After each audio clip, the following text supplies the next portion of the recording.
Hi guys, welcome to another Photoshop CC 2019 tutorial. I am Josef Bodnar. In this video tutorial I'm going to speak about opening documents in Photoshop. When you first release Photoshop, it displays a home screen, as you can see in this moment, to help guide you to the files that you want to work with. You might not have this home screen like me.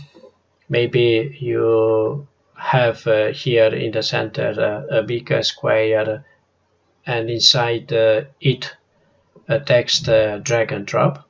Nevertheless, despite of it, you can use the same way to open documents in Photoshop. Doesn't matter how the home screen looks like.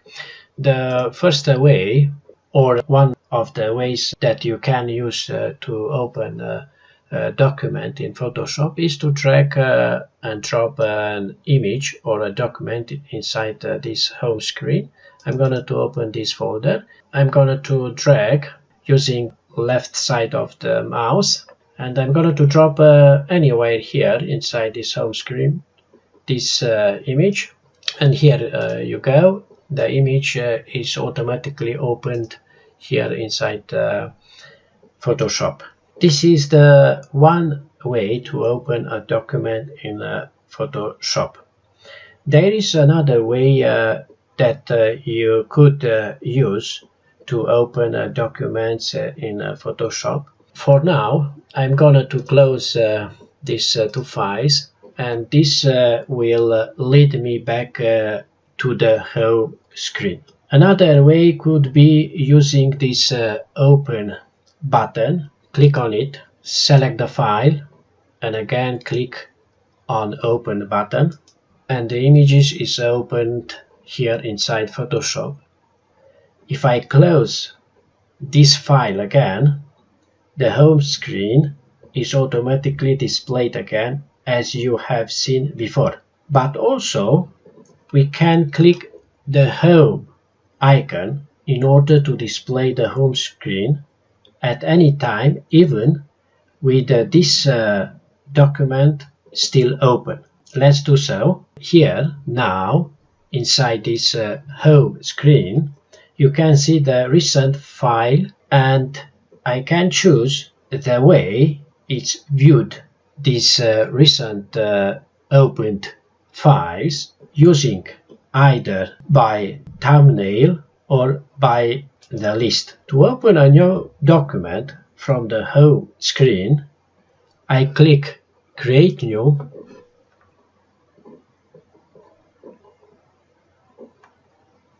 you can see here across the top there are several different categories. Recent shows my recent documents. Saved shows any saved templates or presets, and then we have a number of task-oriented document presets for doing types of work. For example, with photos, print, art and illustration, web, mobile, film and video. I'll go back to the photo category, and I'm going to select the default Photoshop size, where we can customize these presets over here on the right hand side. I'll change the width and the height to 20 by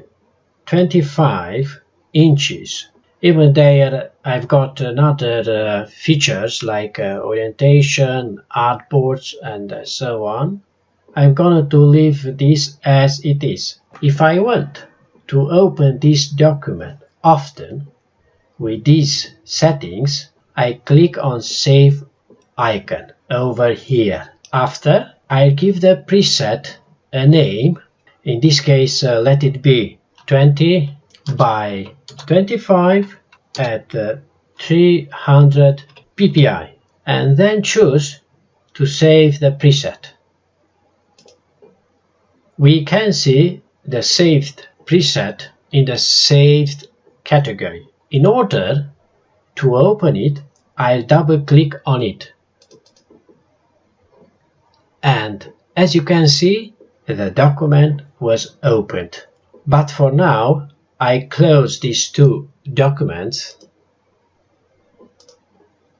and I will return to the home screen. I'll select Create New again.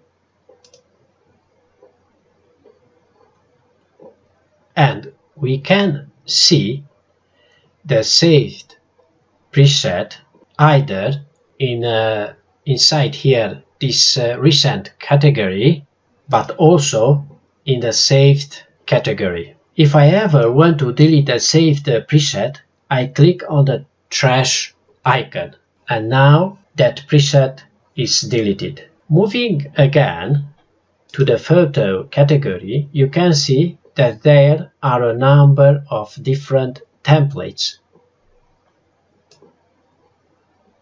that I can choose to work from. If I select a template, let it be this one, photo album mockups, you can see more information about the template on the right hand side. Also, you can see a preview of the template if you give a click on this button, See Preview. Let's for now to close this preview.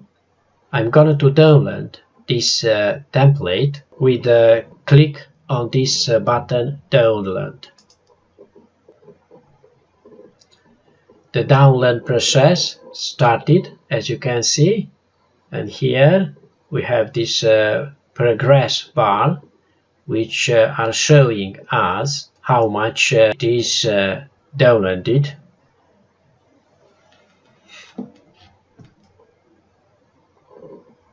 Once it is downloaded, I can choose to open that template in Photoshop with a click on this Open button.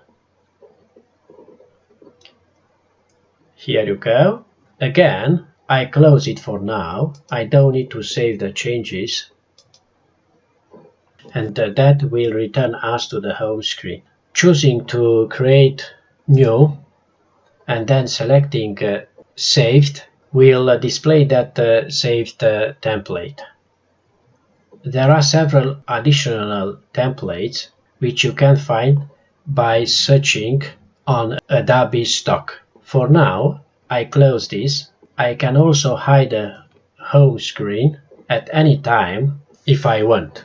If you don't like that Photoshop display this home screen every time when it is opened, you can choose to disable this. To do so, you choose Edit, after Preferences, General,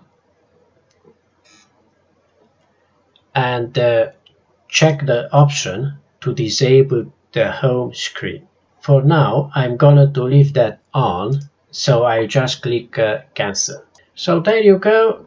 You have seen several ways to open easy and quick new documents, how you can work with the templates and open recent files from Photoshop. So that's all for today. Thank you for watching this video tutorial. See you next time.